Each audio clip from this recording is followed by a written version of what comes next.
Hey everybody, welcome to the Ken McElroy show. I'm your host Danille, here with Ken. Hey guys, how are you? We're trying to figure out if the camera's working. And also Ken's been instructed to not use his hands and to not move so that the camera does not refocus. So if it starts to jump, we know whose fault it is. That's right. So anyways, good to see everybody. We're just hanging out in California still, have a few more weeks here. And we went to the AVP this weekend, the volleyball tournament. Yeah. So if you guys don't know what that is, it's like all pros and 2-on-2 volleyball. It's incredible, men and women, and boy, Olympic gold medalists, and top volleyball players. It was really fun. Well, and it was really fun. And I think the one girl, I think her name was Sarah. She was from Arizona, and I think her mom was right in front of us. So her mom came up to us and she was like, "You guys have great energy." And then we find out, I think it was her mom. So congrats to Sarah, and it was really fun to watch. Yeah. So that was a lot of fun. The Manhattan Beach is going off this weekend, so Oh, absolutely. it's a lot of fun. So make sure you all hit the like button. Love that. Today we're going to be talking about the harsh truth that they want you poor. But before we get into that, I want to let you know we have the happy hour with Kathy Fetke on Monday at 5 Arizona time, 5 p.m. Kathy's a rock star. Yeah, she she knows the single family home market like almost nobody else. Yeah, she's very. She's got her own channel. She's got her and her husband Rich, or incredible. Rich has got an incredible new book. We're going to talk about that, and they're building properties and all over the place. We saw the one in Park City, Utah. So they're very great real estate investors. So don't forget to miss that. Yeah, we love Kathy. So we'll be talking about, updates on the market, what she sees happening with interest rates, what she's seeing happen with single family homes, and what she's doing personally with her own portfolio right now. Yeah. So let's jump in. We have an awesome topic today, which is they want you poor. Yeah, that's an interesting topic. One of the things that opened my eyes years ago, especially when I joined, Rich Dad, was the book Rich Dad Poor Dad. I know a lot of you guys read that book, but the premise of the book, and right out of the first chapter, is that the rich don't work for money, and it's true. Wouldn't you agree with that? Oh, absolutely. I think that starting off just in college and then moving through and then hanging out with the people we hang out with now, my whole view on money and how to make money and what you need to do with your money has just changed so dramatically. Well, the Rich Dad Poor Dad for a lot of people was a big wake up call. I think a lot of us did. We went to school, got good jobs, and just like we were told to do. But when I got into college, I didn't I didn't know how to negotiate on a loan. I didn't know how to around finances or around money. I didn't really have a lot of skills. Well, let's start at the beginning, right? So, you go to school and they teach you to be a W-2 employee, right? They teach you how to show up, do what you're told. You get an A, B, C, D, or F, and it's very compliant. There's little room for creativity. Wait, you right? got A's and B's? That's awesome. So, and then you move through the school system and you go to college. And then when you go to college, you take on an astronomical amount of debt to get a degree, a lot of degrees in which really don't do much for you, right? So it's basically financial misinformation that's being perpetuated by the school system and then by the banks. Well, I think what you learn quickly after you get out of school is, the investment versus the return. So a lot of people are starting to look at the investment in college versus the return. And I think that's fair. College is a big investment. A house is a big investment. Any kind of education is a big investment, or just regular stocks or anything that you're investing in. What is the actual return?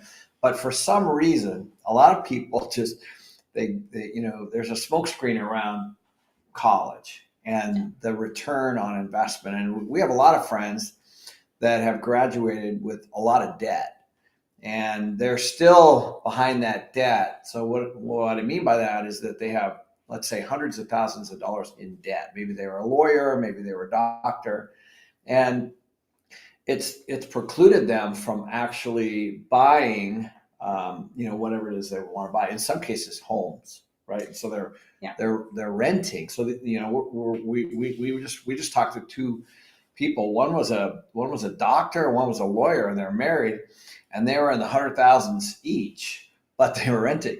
Yeah, because they had so much student loan debt. So basically what you're taught in school is to take on bad debt, right? They teach you to take on bad debt. They want you in student loan debt, and they want you in credit card debt. Well, I don't know they teach you that. I think that they just don't teach you about debt. They totally teach you that. They push you into it. Well, you got to go to school. But you're going to make 80 grand a year when you get out, when you really make 40. But bad debt's all over the place. It's there when you're in high school. It's there in your college. It's there after. So I don't think you're right. They do try to get you in debt for school. I agree with that. Right. Which is a huge, that's like 100 grand. I don't know that you can completely call a college education bad debt, what I think is people on the channel are going to push me back on you for that. Well, I know, but it's not always. It's bad. Like if you're going to go be a doctor, perhaps, or an attorney, and you're going to actually make money. But if you're like a teacher, social worker, sales, they're the word always. That's why we use the word doesn't always. So the point is, if you're racking up a lot of debt and you're not getting a payback, although we should eliminate college and eliminate everything and just talk about getting a loan or going into debt for some reason. And, how does that pay you back? Same thing with a new car versus a used car, whatever it might be, it doesn't really matter. It could be gold, it could be stocks, it could be real estate, it could be college. It could be an investment in a limited partnership. It could be in starting a new business. The point is that, when you go into debt, what is the return on that investment? That's the whole point of going into debt, in my opinion. And then if for example, that debt produces some kind of a return, like it does with a lot of real estate, then it makes sense. Yeah, so let's go back to the fact, though, that they want you in debt. That's what they want. They don't want you financially free. I do agree with that. Yeah. I think that there's, if you keep people in debt, it keeps them working. Well, it keeps them working, and it also keeps them compliant, And so I think, as you take on this student loan debt, some of the things Ken was trying to say is it holds you back from getting that financial freedom or that credit card debt that a lot of students get. But they're not educated in the right way to become wealthy. You're not educated with, how to actually make money. I remember being in college and going down to we had this bank of mailboxes in my dorm, and they had they were all stuffed with these credit card applications, and they were just pounding away on everybody, as you're going through school. I didn't even have to ask my parents. I just got a couple credit cards and started using them. And I started racking up debt too, not fully understanding. And then all of a sudden, back then, it was a long time ago, guys, so don't make fun of me. But I remember, I didn't really, I was working 3 jobs in college too. So I was vacuuming the administration building, I was doing campus safety, and I worked at a movie theater. And I was doing all 3 just to try to pay for school, but I was also now paying off the monthlies from that I run up on my credit cards. So I quickly, however, figured out that this is going to be a problem. There's no way I'm going to save any money this way. Yeah, and John says, funny, I thought investing in mutual funds returning 10% was great. Sold everything, and now I don't touch a real estate deal under 15. That's good. Yeah. Okay, good. So just kind of interesting how you kind of learn. And that's another thing, they teach you to invest in your, the stock market or your 401k or, and people don't really understand that. So they just kind of put money there and then let it accumulate, but they're not looking at their fees or anything. My very first job, I was in property management right out of college. And I started handing my money over to a financial planner, just like so many do. I didn't quite understand how, I knew what it was invested in, but I didn't understand the bigger picture, on how it performed and why. And, because in a mutual fund, of course, it's a collection of a lot of stocks. Depending on the mutual fund, depending on what the stocks are doing, you can do very, very well. And so in this particular case, obviously, he's obviously done well. Yeah, and what I think too, if so let's get to the point, right? So if you've learned all this, right, and right now you're in debt and you're struggling and you're going paycheck to paycheck, or maybe you're getting by but you want to be more wealthy, there are things that you can do to build money or to build wealth like the rich people do. And we kind of want to go over those for you today. But first, you have to realize you have to unlearn everything that you've been taught. Yeah. And the first thing I think you got to take a look at, for those of you who might be in this situation, you have to take a look at the cost of your debt. Right. That's the first thing. So a credit card could be 18-20% per annum per year.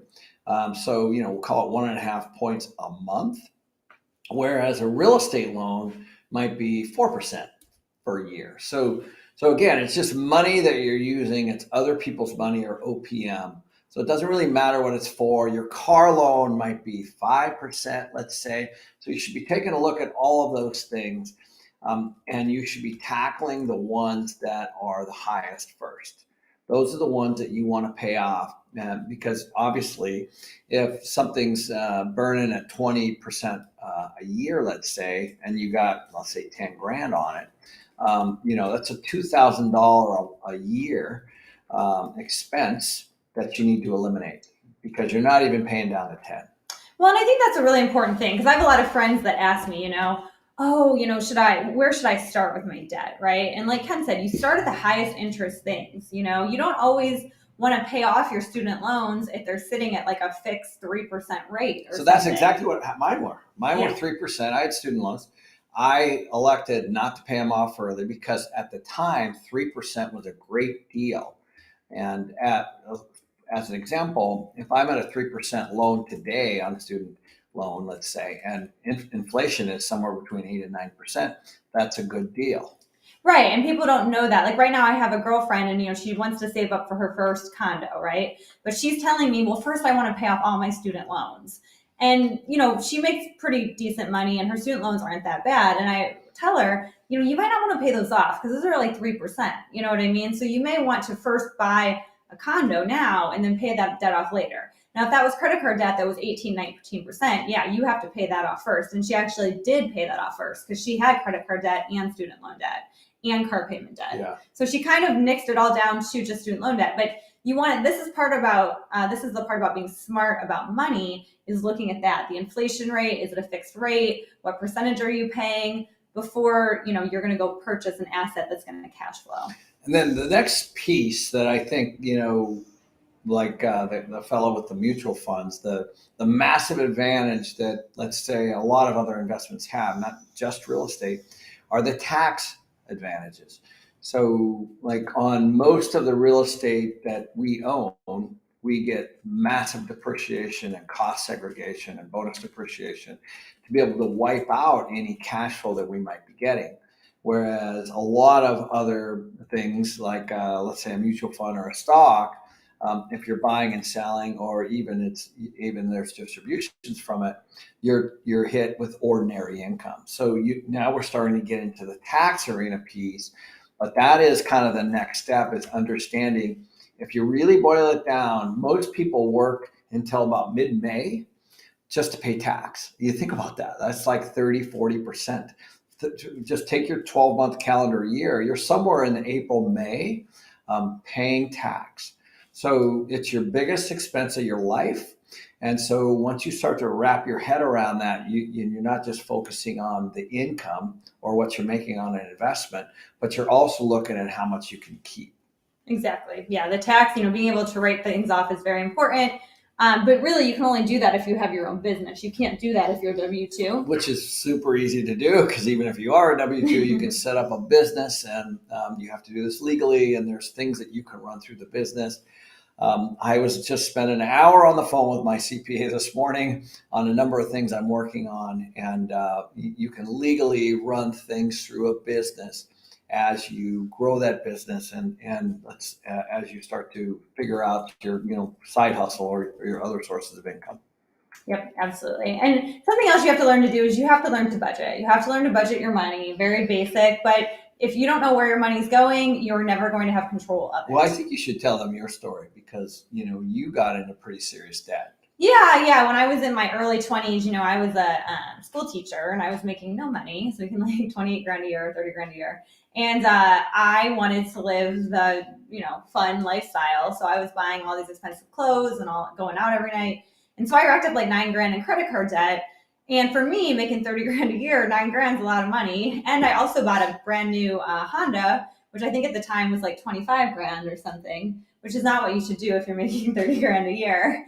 And so anyways, I had to end up paying all that off. So what I had to do is when I left teaching, I had to move back home with my parents. I think I was like 25 and work for a full year, just 2 jobs, just paying off that debt and getting out of debt. And that's what it took for me. And luckily I was young and was able to do it. But, and then once you pay off that debt, you never want to get back in it because it's just, not fun. And I think the reason why that's a good story is that was your lesson, right? I don't know exactly, how did you actually ended up deciding to go do that? Because I think a lot of times people feel overwhelmed or they're feeling underwater. They don't have other options.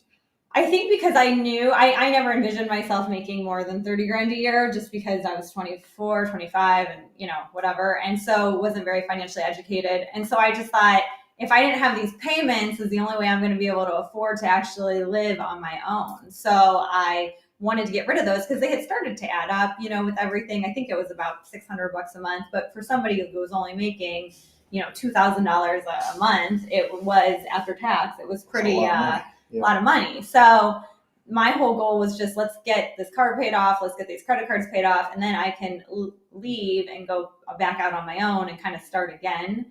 Without doing all that. So I basically became conscious of my money, right? Because before when I was putting everything on the credit card, I was just like, yeah, I'll take that. But, as I started to pay things off, I was on a big budget it probably took me a year and a half, 2 years to pay off actually. And I really didn't spend any money on anything fun just to get it paid off. And I think just going back to that first point, guys, that first chapter in Rich Dad Poor Dad, if you haven't read Rich Dad Poor Dad, go find it. It is well worth it. But that very first chapter focuses on the rich don't work for money. And it's absolutely true. So, it's just a mindset shift is all we're trying to do is teach you to invest in things, use your money or even other people's so that you've got what's called passive income. So you have this passive income and active income. And active income means that you have to go work for it. So I'll give you an example. We were at the AVP with a couple people this is LA. So this woman had just done this Ruffles Frito-Lay's commercial with, was it LeBron? Yeah, LeBron. And Charles Barkley and some other people that morning. And so, but she had to physically go there. And she's like, well, it's cool that you guys can be working here from LA. And I said, well, that's because we have all this passive income. And we got into this fabulous conversation. She has to actually show up to make money. Same thing with a dentist, same thing with a doctor, same thing with a realtor. So we have to show up. So it's active income or a job. So that's in the active category, and there's nothing wrong with being in that category, but you also need to have money in the passive income side.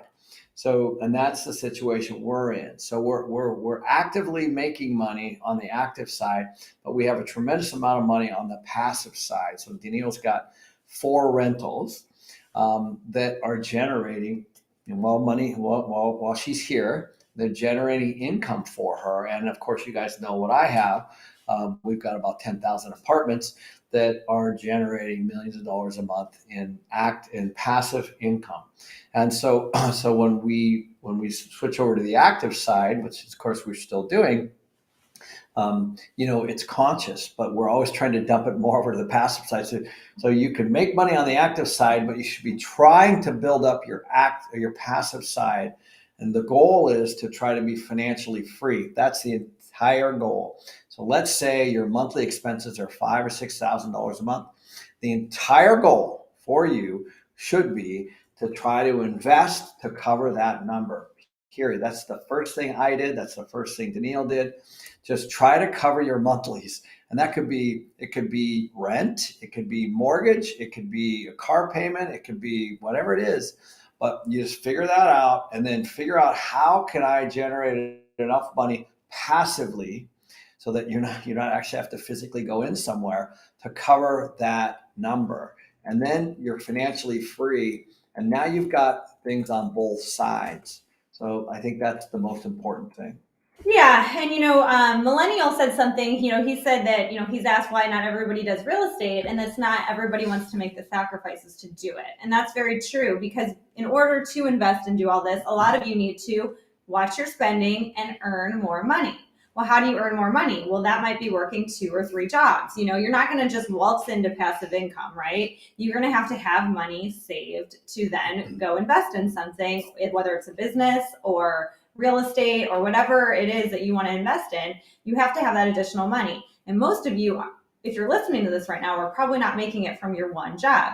So you're either going to have to budget and save, or budget and save and work another job. So there's a lot of sacrifice that goes into it. You don't just wake up one day and just want to be a passive real estate investor. And we get a lot of messages saying, well, how do I invest if I don't have any money? And the truth is, you don't. So you're either going to have to find a deal and raise money, which is going to take a lot of work, or you're going to have to save your own money. So either way, there's going to be sacrifices involved. And realistically, even if you find a deal, you're probably going to want to have a little bit of money because people are just only going to respect you if you have a little bit of money to put into the deal that you're bringing them, right? So there's sacrifices that you have to do now in order not to be poor later. But anybody can do this. But I will tell you, again, the rich don't work for money. And I'll just give you example after example after example. So right now I'm investing as an LP or passively in all kinds of things, non-real estate related. And what they are ideas that entrepreneurs come up with. I'm in a big CBD business as an example, where a guy went and found a CBD farm, put it under in escrow, and then is now producing CBD products. I invested passively into that. Again, he had sold a big company. He was sitting on the sidelines looking for the next thing. I just invested in an athletic company. Same thing. The guys created a new product. They raised a bunch of money from a bunch of people. They're now launching the new product. I invested in a golf company about a month ago. Same thing, where they're trying to connect all the dots in the golf business. And so entrepreneurs like that put together ideas or things that don't exist. Same thing with real estate. It's what the mind sees, and then they package it, and then they go out and find money.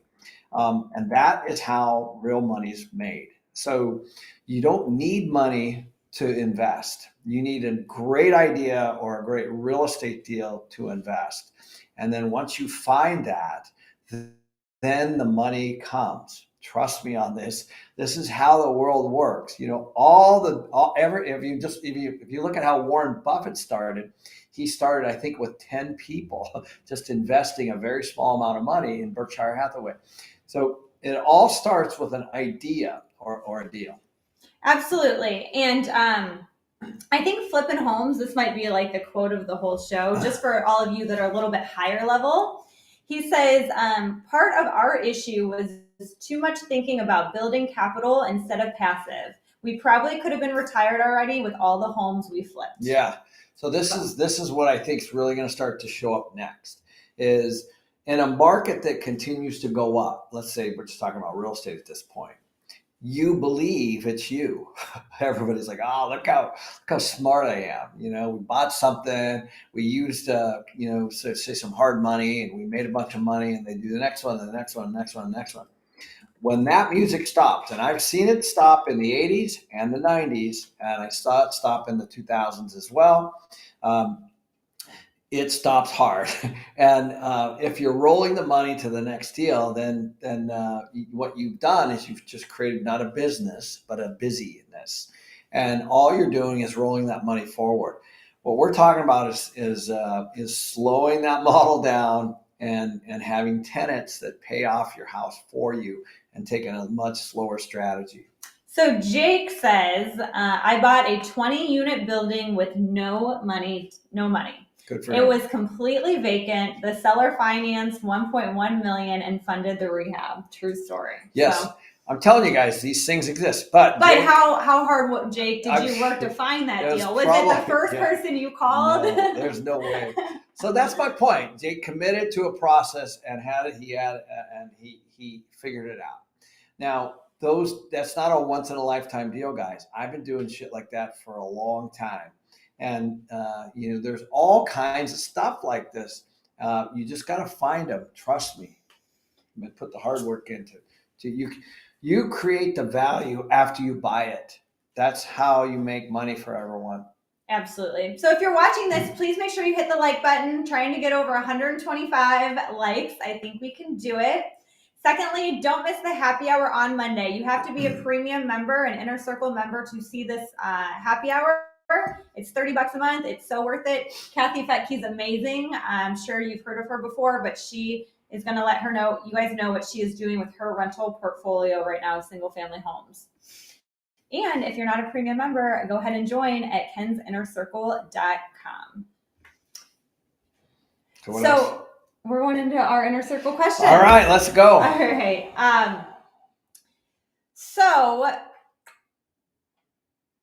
Okay. Jay is asking, my question is in regards to credit. I live in Ontario, Canada, and my credit is good. I'm being offered to increase my credit card to $19,000. Is there any harm in taking this offer? I'm in the process of launching my first business and will be using the income to buy properties. Well, first of all, you must be doing well because the credit card companies, they want their piece. What they're hoping is that you'll run that line up. Nothing wrong with increasing your credit limit. We don't know, of course, what it costs if you draw on it. So, Danille, you did this with a line of credit. It's not a line of credit; it's a credit card. But it's still this. They're asking him to increase the credit card limit. So, that is a line of credit. A credit card is a line of credit. It's just a higher interest rate. Yep. So at the bank, when I started the bank and do loans, when you increase your credit card limit, even if you don't put money on the credit card, it still affects your credit. Because you could go tomorrow and put 19,000, do what you're going to do, put 19 grand on that credit card and purchase something, right? So you have to think of that. So for my cards that I don't use, I lower them all down to the minimum amount. Because a lot of you don't want to cancel a credit card that you've had a long time either, because that deletes your credit history. They try to get you with this because they don't want you deleting your credit cards. So if you don't use a card, lower it to the lowest amount.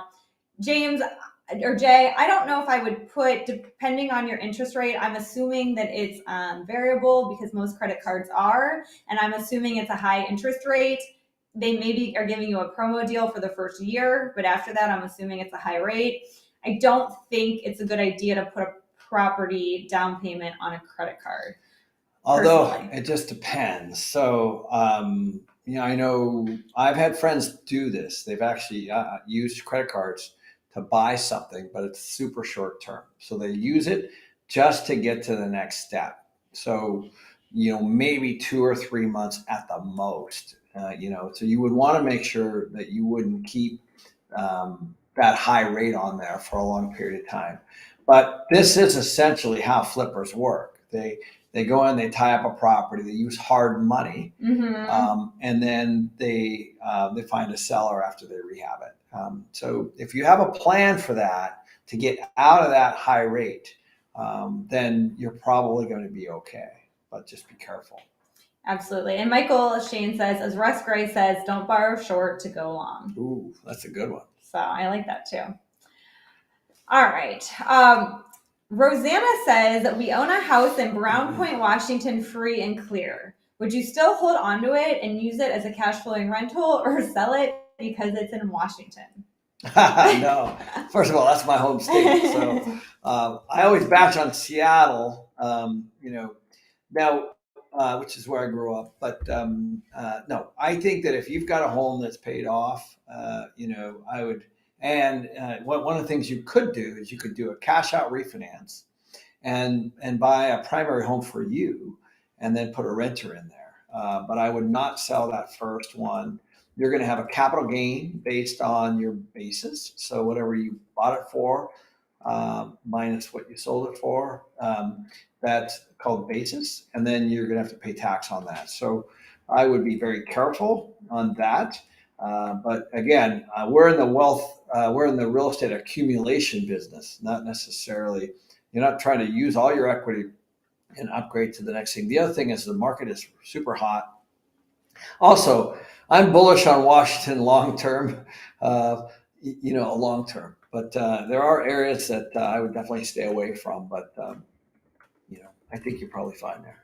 Right. You wouldn't necessarily buy another one there, but I might. Depending on the deal. Yeah. So Eric says in your book, The ABCs of Real Estate Investing, you wrote, supply is fairly easy to figure out.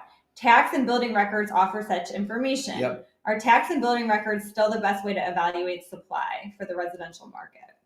So not necessarily tax, but building records for sure. So the way process works, obviously, because we're a land developer, is we have 6 projects in planning. So as you tie up a piece of land and you're trying to get a building permit, so there's a process obviously involved on whether it's a single family home or multifamily or an office building, whatever. So you have to have a building permit and it has to be fully approved. So once that's done, that's a public record because of course they want their taxes and all of that. So you can kind of see what's land and what's under construction. There's also a tremendous amount of resources out there for this guy. So the old days, you have to go out and find it yourself. All you really need to do is go find some of these bigger real estate companies that aggregate this information and just get on their lists for free. I probably get a dozen every quarter now that basically say, this is how much is in the pre-planning, this is how much is under construction, this is how much is in lease up, as an example. And that's how I track by markets. And one of the things that we track every week is supply coming into a submarket. So when I'm looking at a property, I'm looking at say a 3-mile radius. One of our indicators, our KPIs, is how much new supply is coming into that 3-mile radius. And those are all public records. Real estate is super slow. It takes a while to build it. It's a very easy thing to track. So it's a great question. The tax records and the tax assessments are obviously always a little bit off. Absolutely. So, Lachuanja, doing my best I can here. What's the difference between a real estate investor and real estate developer? Well, there's a couple ways to look at this. If you look at it from a tax standpoint, there is a professional real estate investor category, and I can't remember off the top of my head, but you have to dedicate so much time per year to be able to real estate investor. And when you are an active real estate investor, then you actually can write off a fair amount of things. So that's a tax question. Take a look at that independently. But a real estate developer is, let's say I go out and find a piece of land, could be anywhere. I tie up that land, let's say it's listed. I go meet with the seller or the listing agent, I get it into escrow. Then I go get it all ready to build whatever I'm going to build, let's say a 4-plex. At that point, I might not have the money, but I've put together the deal so far. I have the land, and I have done everything I've done conceptually to say that I can put a 4-plex on this piece of land. Then I go out and get a real estate investor and say, I've got the land, I've got the city approval, and now I need the money to go do it. And that's where the real estate investor invests with the real estate developer. So that's typically how the two work. Got it. The Bohemian wants to know what kind of, how many years are you getting on your commercial loans? We're getting 30 years. Yeah. Okay. Well, they're typically 30-year amortization, maybe 10 years or 5 to 7 to 10 years interest only even. And that's typically the term of the loan. And we're doing both bridge and fixed. So a bridge loan is basically a variable loan. And I know I talk a lot against these, But if we're trying to find something and fix it, let's say like that earlier person had a 20 unit. The reason he had a 20 unit with no tenants, 100% vacant, that the seller financed. The reason the seller had to finance it was because the bank wouldn't, period. So at some point, the bank will, if it's a real business with real people in it. So there's a transition period where you might use bridge debt or seller financing to try to fix something or create value. And so we're doing 30-year fixed if we can, trying to hedge some of the interest rate risk that we think is coming. But on the short-term value adds, we might use bridge. So we're going to do a little math now. We get a little math question. Right. So I think this will be beneficial to you guys. Just as kind of going over some numbers here. So Alberto wants to know, he's undecided on to invest in a $500,000 triplex here in Florida. Currently, the 3 units bring in $3,750 a month, and the current payment of tax and insurance is $3,200 a month. Ooh. However, when the 3 leases are up, he believes that he should be able to get $4,500 a month total for all 3. So the current cash flow right now with no increase is $550 a month for a triplex. Once rent increases, $1,300 a month, so $433 per unit.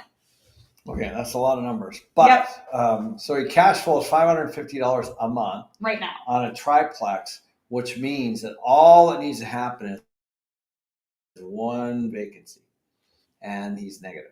So that's the first thing to think about. Nothing wrong with that, but if you can truly bring that up to $4,500, you have to take a look at your cash on cash. So it's how much is it? $500. So let's say he puts $100,000 down on a $500,000 house. So if you're making $10,000 a year, then that's a 10% cash on cash. Not a bad return. So that's how you have to look at it. So you got to look at your down payment plus your cash flow. Right now at $550, you're at about a 5 or 6% cash on cash. That's at 100% occupancy, and that's at fixed expenses. So you got to make sure that you budget for occupancy issues or turnover, and that your expenses are accurate. But if you can truly increase that, let's say to close to $1,200 a month, and you have no vacancy, which you should not budget for. You should make sure that you have a little bit in there. It might not be a bad return on a $100,000 investment. So you're always looking at your return on your down payment. Again, we kind of started this whole conversation about the investment. The investment in college, the investment in a business, the investment in real estate. In this particular case, it's $100,000, but you have a $1,200 a month return, which is somewhere in the, let's call it $13,000, $14,000 range. That's a 12, 13, 14% return on $100,000. Not a bad decision. Right. The property taxes could go up, and they have been going up. And they go up sometimes after you buy. So the assessor takes note of what you paid, and let's say $500, so your taxes could go up. Insurance is going up, expenses are going up. In fact, I just looked at something last week where they have everybody's focused on rent growth right now, but there's a TREP report, TREPP, that monitors expense growth too. So you have in many counties, expenses have grown faster than income. Right. It's very interesting. So yes, you do have to make sure that you've budgeted correctly for expenses, and that you're going to have some turnover in that 3-unit building. You know that. You just don't know, and you don't know how much it's going to cost after it turns. So also make sure the capital expenses, if any, inside of those units are on the exterior or interior before you buy. Yeah, he should walk the units, right? Of course, but also make sure that you note that $500,000 triplex could have $20,000, $30,000, $40,000 of deferred maintenance somewhere. That money's coming from something. Yep. Game Vault Guide says, if you're a first-time buyer and nobody knows you at the bank and they won't lend you the full amount for the property you're interested in, where would you go for additional financing? So that's where the secondary market is. The company we had a really good podcast with Capital Fund One. really good. Go take a look at that. We'll put that in the link. Yeah, Capital Fund One. That's a really, really good podcast for you to look at. There's a tremendous amount of, call it hard money lenders out there, short term, and you're talking about just it's a way to buy and then turn it into a permanent loan later. Well, and you also want to shop that, right? Because when I was applying for things, I had banks telling me that they wouldn't give me the full amount. And then I found another loan company that did. That's a good point. Like we were just with our friend Mo this weekend, and they're starting to do 40-year loans, and also where you don't have to claim your income again. Yeah, stated income loans. Non-stated. So it's really not good actually. Yeah, it's probably not great. This is exactly what happened. But it could be good for you. Yeah. in the early 2000s, this is what the Big Short, the movie The Big Short, was about, where you basically could fog a mirror and get a loan. So those loans are starting to come into the market again right now. Yeah. And the reason they're going 40, think about this, guys. When you increase the amortization from 30 to 40, you lower your loan payment. It's the same thing car loans have done. Because when years ago when I was buying cars, it used to be 3 and 4 year, or let's say loans, 36 months, 48 months. Then it went to 60 months. Now it's a 72. Now it's to 84. So what they're solving to is they're trying to keep your loan payment each month the same. So the price of the car has gone up and the price of the interest has gone up, but they're solving to your monthly payment. And so that's what these 40-year loans are doing. Not necessarily good, not necessarily bad, just depends, and keep your eye on it. Yep. So another question from our Inner Circle member, Pavani, says, hello, I'd like to grow my Airbnb business. Currently, I don't have money for a down payment, so I want to sublease properties to continue growing. How do I start a rental arbitrage? Oh, wow. So we did remember that guy we did? Yeah, we had a guy on the podcast. We'll put that link in here too. Yeah, this is a great one where he basically taught this. Right. So he went out and found people that had these homes, put a lease on them in non-HOA areas, and then taught you how to make money from this business. So we will put his link on here too. I was trying to remember his company name. I can't remember off the top of my head. So, but here's the thing: it's a lot of work, because if you don't have money, you got to do work. It's called sweat equity. You got to make 50 calls a day to landlords trying to get them to rent you your property, because it's not easy. But when you find one, then you're good to go. But he has a whole system, and you want to make sure you're not doing all that on your own, and you want to engage somebody who understands it and does it. And he's done it successfully over and over and over, and taught a bunch of people to do it. Exactly. Ivana wants to know, Ken, when did you start to wake up and go the rich dad way? So first explain what the rich dad way is for those that aren't listening.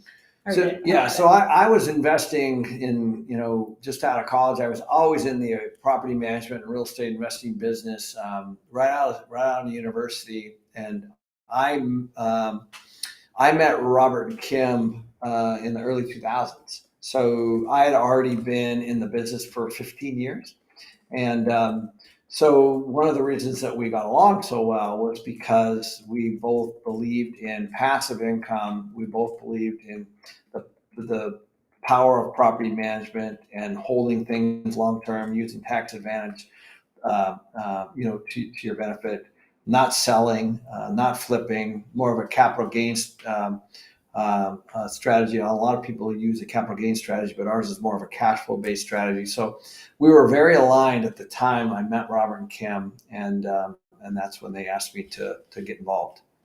Absolutely. So Soranjit from the Inner Circle, these names are tough today. She said, Ken, I want to ask you, how do I start in real estate developing? Because that's what I want to do. I'm 22 years old, working for my uncle who's a home builder and builds multifamily homes.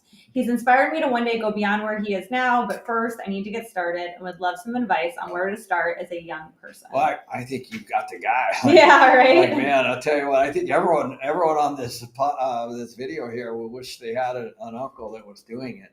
Just seriously, ask him a zillion questions every single day, and then start to be a resource for him. So what you can do, if he's out doing it, you could go out and actually find land for him and be a partner in the deal. That's how you're going to learn. So, don't jump away from something that's right under your nose. Make sure you nurture that and maybe help him grow by being a different kind of a resource. So it's congratulations on that. Well, and your uncle knows a thing or two. Yeah. So I remember that. There might not be somebody better for you than your uncle. Yeah. We just had those kids on, and the mentor was one of the kids' dads. Remember? And Yeah. now they're doing all these multi-family deals. Great kids out of Idaho, and we had dinner with them and their father, and they learned from their father. And then they went out and did it on their own, and now he became the money guy for them later. So, it sounds to me like you got the perfect scenario. Just tap into that. Absolutely. Mr. Wright has a good question. He always has some good questions. So would you recommend sending kids to college or just to enroll them into different training courses? This is a tough one. Oh my gosh. This is the $1 million question. Whew. Well, I think it depends. So my son went to entrepreneur school, University of Arizona, and he got a lot from it. So I would say the first couple of years were just that routine stuff. But then later in the junior and senior year, he actually learned quite a bit around entrepreneurship. But Danille and I battle on this topic a lot. Well, but not in that case, right? Like if you can, Ken can afford to pay for his son's college. So his son now has no debt, right? So in that, and it wasn't a burden on Ken to do so. So on those situations, I do think, why not send them to college, get that education? But, if your child's going to be taking on debt and they're not going to be getting a degree that's going to necessarily make them a high income earner, like Kyle started at 45 or something, right? Yeah. And so I think that in those situations where your child has debt, they're making 45 grand a year, or you paid for college, but you can't really afford it. So now you have to work, 10 more years before you can retire.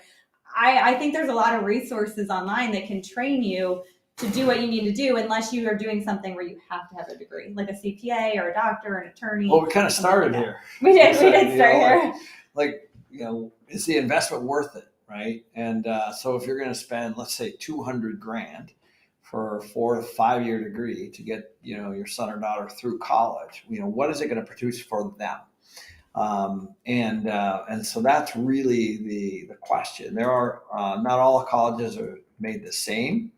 So I think that, but on the other side of that, there are things that you can do. Like for me, I started putting my kids in through internships, and that is what's massive. So they started to look for internships where they could go learn businesses and decide. Like my older son went and worked for one of the larger PR and marketing agencies because he thought he wanted to get into that business. Yeah. And after 3 months of being there as an intern, he said, it's not for me. Yeah, they loved him, but he just wasn't for him. Yeah, he's like, it's, so, that's a great way, how do you,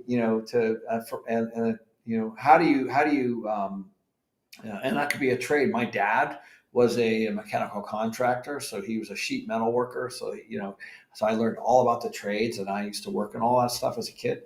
And that is very, very, very fun. Very different, but doesn't necessarily mean you can't invest in that side of the business either. Well, we have a lot of comments on this. A lot of parents are watching, and Jamie says, great topic. We need blue collar workers too. Yes. And I'm putting my teenage boy in an internship. I completely agree. Yeah. Yeah, we need blue collar workers, guys. And that's what your dad did. Your mom did. Yeah. Like I have a buddy that's actually starting a whole trade school in Phoenix because he also grew up in the trades. He's a framer. And I'm telling you guys that, this is a very general comment, but a lot of the trades are getting older, and a lot of the new young kids aren't coming into them, and it's affecting everything. And so costs are going up. And there's going to be a massive opportunity. There's a massive gap in this arena.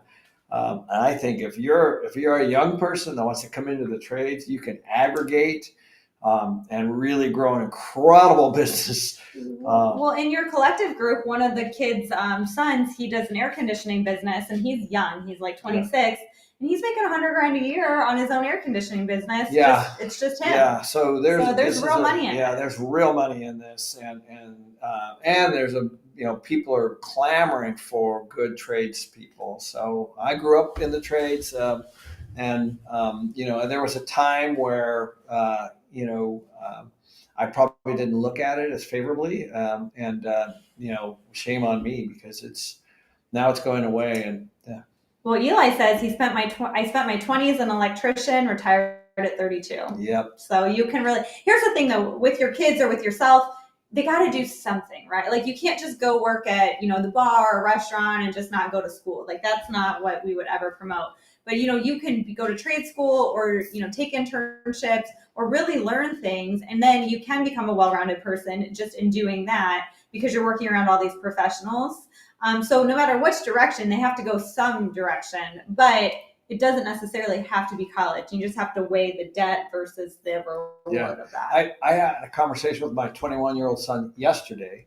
He's taking a job for $15 an hour, working for somebody just to learn SEO, websites, graphics, and all that kind of stuff. Mm-hmm. 15 an hour. Now he's still going to school, so he's going to work 10 to 15 hours a week is all. But I talked to him, and he had a great attitude. He's like, I'll see if I like it. It's 15 hours, not great, but I feel like I get a great education while I'm going to school. And so that's kind of the point is, he's just got other lines in the water. Well, and if he likes that and learns that, those SEO website developers, they make a lot of money, right? And you don't necessarily need a degree for that. So it's just one more tool in his toolbox that maybe he will, use later on. You just never know. And he may like it, he may not like it. But so I think that's kind of the point. Yep. Yes, awesome. So we're going to wrap it up with that. Make sure you guys check out the happy hour with Kathy Fettke on Monday, and we will see you next week. Okay, guys. Thanks again for your time.